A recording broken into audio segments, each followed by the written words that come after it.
Hi friends, ഫാമടെക് മലയാളത്തിൻ്റെ മറ്റൊരു വീഡിയോയിലേക്ക് എല്ലാവർക്കും സ്വാഗതം. It's me Manu. ഇന്ന് ഞാൻ നിങ്ങളുമായിട്ട് ഷെയർ ചെയ്യാൻ പോകുന്നത് കാന്താരി മുളക് കൃഷിയെക്കുറിച്ചും അതിൻ്റെ സാധ്യതകളെക്കുറിച്ചും സംസാരിക്കുന്ന ഒരു ചെറിയ വീഡിയോ ആണെന്ന്.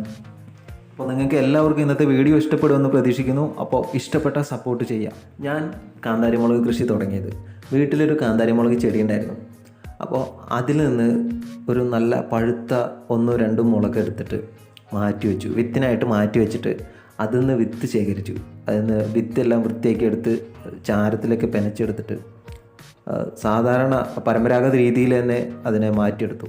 എനിക്കിത് ചെയ്യാൻ പ്രചോദനമായത് ഞാൻ പറഞ്ഞല്ലോ, വീട്ടിലെ ആ ഒരു മുളക് ചെടിയിൽ എല്ലാ സമയത്തും ഇതിൽ മുളക് ഉണ്ടായിട്ടുണ്ടാവും.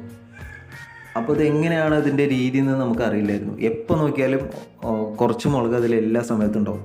കാരണം എല്ലാ സമയത്തും അതിൽ അമ്മ നനച്ചിട്ടുണ്ടായിരുന്നു. അപ്പോൾ എന്നും ഈ ഒരു നനവുള്ളത് കൊണ്ടും എല്ലാ സമയത്തും ഇതിൽ മുളക് ഉണ്ടാവുന്നത് കൊണ്ടും ഇതിന് പരിചരണത്തിന് അധികം ആവശ്യമില്ല എന്ന് നമുക്ക് മനസ്സിലായി. കാരണം ഇത് എന്നും കണ്ടുകൊണ്ടിരിക്കുന്ന ഒരു സാധനമായതുകൊണ്ട് തന്നെ ഒരു വർഷത്തിലധികം എല്ലാം ഈ ചെടി നിൽക്കുന്നുണ്ട്.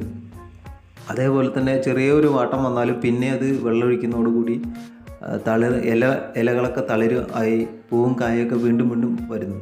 ഇതുകൊണ്ടാണ് എനിക്ക് ഇത് ചെയ്യാനായിട്ടുള്ളൊരു ആഗ്രഹം വന്നു തോന്നിയത്.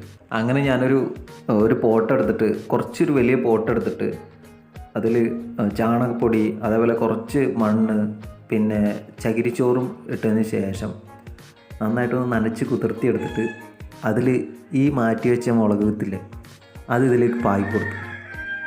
കുറച്ച് ദിവസം കഴിഞ്ഞപ്പോൾ ഈ ചെടിയെല്ലാം ഒന്ന് വളർന്ന് കിട്ടിയപ്പോൾ അത് നമുക്ക് പിരിച്ച് നടാറായി എന്ന് പറഞ്ഞപ്പോൾ 15ലധികം ഗ്രോ ബാഗുകളൊക്കെ വാങ്ങി സെറ്റാക്കി ഞാൻ. എന്നിട്ട് അതിൽ കരിയില നിറച്ച്, പിന്നെ അതിൽ ചകിരിച്ചോറിട്ട്, കുറച്ച് ചാണകപ്പൊടിയൊക്കെ വെതറി, അത് കുറച്ചല്ല അത്യാവശ്യം ഇട്ടു. അങ്ങനെ അതിൽ കുറച്ച് ചകിരിച്ചോറും ചാണകപ്പൊടി, മണ്ണ്, കരിയില ഇതെല്ലാം കൂടി മിക്സ് ചെയ്തിട്ട് നല്ലൊരു അത്യാവശ്യം പകുതിയോളം നിറച്ചു. അപ്പോൾ അങ്ങനെ നല്ലൊരു ഗ്രോ ബാഗ് സെറ്റാക്കി എടുത്തതിന് ശേഷം അതേപോലെ ഈ 15ഓളം ഗ്രോ ബാഗ് മുഴുവനായിട്ട് സെറ്റാക്കി എടുത്തു. എന്നിട്ട് അതിന് ശേഷമാണ് ഇതെല്ലാം നനച്ച് കുതിർത്തിയാക്കിയതിന് ശേഷം ഇതിലേക്ക് നമ്മൾ ഈ ഒരു ചെടികളെല്ലാം പറിച്ച് നടുകയായിരുന്നു. ഈ മുളക് ചെടികളെല്ലാം തന്നെ ഇങ്ങനെ അടിപൊളിയായിട്ട് കിട്ടുമെന്ന് ഞാൻ ഒട്ടും പ്രതീക്ഷിച്ചില്ല കേട്ടോ. അപ്പോൾ നമുക്ക് ചെയ്യാൻ പറ്റും പോലെ ചെയ്യാന്നുള്ള രീതിയിൽ ചെയ്തതാണ്. അപ്പോൾ അങ്ങനെ ചെയ്തു, ചെടികളൊക്കെ പറിച്ച് നട്ടു. അപ്പോൾ ഒരു കൂട്ടം ചെടികൾ, അതായത് ഒരുപാട് ഗ്രോ ബാഗിൽ ഇങ്ങനെ ഒരുമിച്ച് ഈ ചെടികളിങ്ങനെ നിന്നു. അങ്ങനെ ഈ പിരിച്ച് മാറ്റി വെച്ചിട്ടുള്ള എല്ലാ ചെടികളും ഒരു മാസം കൊണ്ടൊക്കെ ഏറെക്കുറെ 1 അടിയോളം ഹൈറ്റായി.